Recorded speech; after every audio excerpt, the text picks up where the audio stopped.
आज की इस वीडियो में हम पढ़ेंगे कि द्विघात बहुपद के शून्यकों और गुणांकों के बीच क्या संबंध है और उन संबंध को कैसे ज्ञात किया जाता है इनके बारे में। आप संबंध के बारे में जानते होंगे, लेकिन वह संबंध कैसे आता है इसके बारे में बहुत कम लोग जानते हैं। चलिए आप इस वीडियो को पूरा देखिए और कैसे संबंध बनते हैं इसके बारे में जानते हैं। तो यहाँ पर देखिए हमने लिखा है कि द्विघात बहुपद के शून्यक और गुणांकों के बीच संबंध। आपको पता होगा कि द्विघात बहुपद का जो व्यापक रूप होता है वह क्या होता है। द्विघात बहुपद का व्यापक रूप क्या होता है? ax² plus bx plus c बराबर 0, या फिर इतना होता है, मान लीजिए ax² plus bx plus c। ठीक है, अब आप लोग को ये मान लीजिए द्विघात बहुपद का व्यापक रूप ax² plus bx plus c बराबर 0 होता है, या फिर x² plus bx plus c होता है। जिसके शून्यक क्या होते हैं? मान लीजिए जिसके शून्यक कितने हैं? 2 शून्यक होते हैं। और 2 शून्यक कौन कौन है? तो अल्फा, जिसके शून्यक अल्फा और बीटा है, जिसके शून्यक अल्फा और बीटा है। इतना आप लोगों को समझ में आया? आप लोग को जब ये शून्यक है मतलब कि यह x बराबर है, शून्यक है तो x बराबर है, p x बराबर क्या बोलते हैं? जैसे px अगर माइनस अल्फा है मतलब कि x बराबर अल्फा है। अब यहाँ पर ध्यान दीजिए कि x बराबर जब अल्फा है तो x को हम लिख सकते हैं x माइनस अल्फा, ऐसे भी लिख सकते हैं बराबर 0। और x से बराबर हमारा बीटा है तो ऐसे लिख सकते हैं कि x माइनस बीटा बराबर 0। ये द्विघात बहुपद कैसे आया होगा? इन दोनों में हम लोग गुणा किए होंगे, दोनों में गुणा किए होंगे। क्या अगर दोनों गुणा करेंगे तो 0 ना आएगा? 0 0 के बराबर है तो जोड़ने पर तो 0 आएगा नहीं, गुणा करने पर 0 आएगा। मतलब इसको हम ऐसे लिख सकते हैं, देखिए ax² plus bx plus c बराबर 0। हमको 0 के बराबर क्या है? ये है x into alpha, x minus alpha गुणे x माइनस बीटा, क्योंकि दोनों में गुणा कीजिएगा तो 0 आएगा। एक वही रहेगा, x माइनस अल्फा बराबर 0 है और x माइनस बीटा बराबर 0 है, मतलब दोनों में गुणा कर देंगे तो 0 आ जाएगा। 0 में 0 से गुणा कीजिएगा तो 0 आएगा, और ऐसा कोई संख्या नहीं है। अब देखिए अब क्या करेंगे हम लोग, ये जैसे है वैसे लिखेंगे ax² plus bx plus c बराबर क्या हो जाएगा? x में गुणा करेंगे तो हो जाएगा x² माइनस x में माइनस बीटा से गुणा करेंगे तो minus beta x, minus alpha में x पे गुणा किए तो माइनस अल्फा x, और माइनस में माइनस से गुणा कर दिए तो हो गया प्लस, अल्फा में बीटा से गुणा करेंगे तो हो जाएगा अल्फा गुणे बीटा। इतना समझ में आप लोग को आ रहा है या नहीं आ रहा है? इतना बता दीजिए हमको, गुणा केवल किए। ठीक है, अब यहाँ पर ध्यान दीजिए, एक स्टेप और नीचे लेकर चलते हैं, दिखाई दे रहा होगा शायद।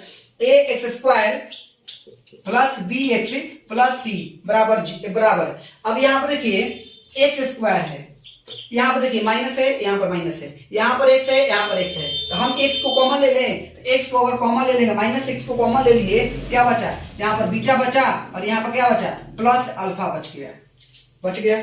यहाँ पर बीटा, यहाँ पर प्लस अल्फा गुणे बीटा। कितना समझ में आ रहा है आप लोगों को?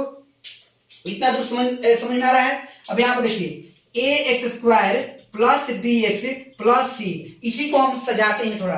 कैसे? तो x² माइनस इस अल्फा को पहले कर देते हैं, बीटा को बाद में। ठीक है, इस x को बराबर को उधर लेके चल जाते हैं तो x होती है तो वही लिखे हैं प्लस अल्फा गुणे बीटा। दिखाई दे रहा है नहीं दिखाई दे रहा है? बता दीजिए एक बार, दिखाई दे रहा है आप लोग को? अब यहाँ पर देखिए, इधर देख लीजिए आप लोग क्या करेंगे। कितना समझ में आ गया आप लोग को? अब लिखेंगे तुलना करने पर। क्या करने पर? तुलना करने पर हम क्यों तुलना कर रहे हैं? तो देखिए यहाँ पर x² यहाँ पर भी, x² यहाँ पर भी, यहाँ पर x, यहाँ पर भी x, यहाँ पर c, ये है। तो हम तुलना करेंगे मतलब कि a का मान हो जाएगा हमारा, कितना हो जाएगा? कुछ नहीं है तो 1 है, कुछ नहीं है तो 1 है, यहाँ पर कुछ नहीं है तो क्या है? 1 है। अब बात करते हैं यहाँ पर b का मान कितना हो जाएगा? कुछ नहीं है, यहाँ पर क्या है हमारा? माइनस है, यहाँ पर प्लस है b की जगह पर, तो b की जगह पर लिख देंगे माइनस अल्फा प्लस बीटा। और यहाँ पर देखिए c की जगह कितना है? अल्फा गुणे बीटा। इतना समझ में आप लोगों को? अब आप चाहें तो इसको बना लीजिए समीकरण 1, इसको समीकरण 2। अब ध्यान से देखिए यहाँ पर क्या है, इस बीटा इस एक के माइनस है ना, तो हम यहाँ पर एक छुपा हुआ है, हम क्या करेंगे, चूंकि a बराबर एक है ना, इसको कैसे लिख सकते हैं हम लोग, b बराबर लिख देंगे कि a बराबर 1, तो a को कहाँ रख देंगे, a को समीकरण 1 में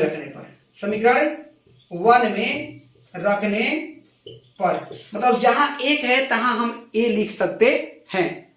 अब ध्यान से देखिए, b बराबर माइनस a, क्योंकि माइनस पहले से है और एक की जगह पर हमने लिख दिया a। अब हो गया ये अल्फा प्लस बीटा। अब ध्यान दीजिए, ये अल्फा प्लस बीटा को छोड़ देंगे, इस माइनस बी को बराबर किधर लेकर आएंगे, तो b बटा में माइनस a हो जाएगा अल्फा प्लस बीटा, अब ये माइनस बराबर ऊपर चल जाएगा, तो माइनस बी बटा ए बराबर हो गया अल्फा प्लस बीटा। यही संबंध आप लोग याद करते होंगे कि अल्फा प्लस बीटा बराबर होता है माइनस बी बटा में ए, अल्फा प्लस बीटा बराबर होता है माइनस बी बटा में ए। यही संबंध आप लोग बार बार याद करते हैं, फिर नहीं याद करते हैं, जल्दी बतला दीजिए, यही संबंध याद करते हैं। अब आप लोग बतलाइए, हमको लाना है क्या, फिर सी बटा में ए वाला लाना है, तो हम क्या करेंगे, इसी एक वहां रख देंगे, समीकरण ए का मान कहां रख देंगे, a बराबर 1, समीकरण 3 में रखने पर, कहां पर, 3 में रखने पर, ऊपर में देख लीजिएगा, तो 3 में रखेंगे तो क्या है बबुआ, देखो c बराबर है अल्फा गुणे बीटा, तो c बराबर लिख देंगे a गुणे अल्फा गुणे बीटा। अब क्या हो जाएगा, c बटा में a अल्फा गुणे बीटा, इसको कहते हैं क्या, शून्यकों का योग। शून्यकों का योग बराबर क्या होता है कि x माइनस एक्स का गुणांक बटा में एक्स स्क्वायर का गुणांक, इसको कहते हैं क्या, अचर पद बटा में एक्स स्क्वायर का गुणांक, अल्फा गुणे बीटा बराबर, मतलब शून्यकों का गुणनफल बराबर। इस तरह से यह फॉर्मूला विकसित किया गया है। विकसित कहां से फॉर्मूला आया, अब आप लोग समझ गए होंगे।